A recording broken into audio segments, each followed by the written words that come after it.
Ay, nandito na nga ako sa may dagat. Tiningnan ko nga kung mahangin nga lang ba talaga. Ang sabi kasi ng source ko, mahangin lang daw. O, eto na ang dagat.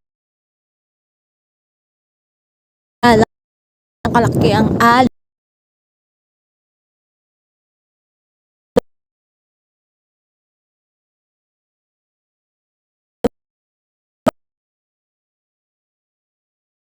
Realize ko naman, pili ko na jack. Ang nipis-nipis nito, ang init.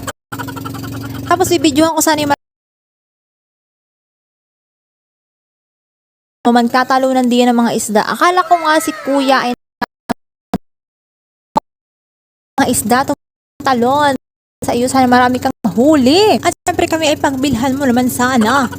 At hanggang dito na lamang po ang ating vlog for today. Ako naniniwala sa kasabihang mahalin ang trabaho, wag bahal magdug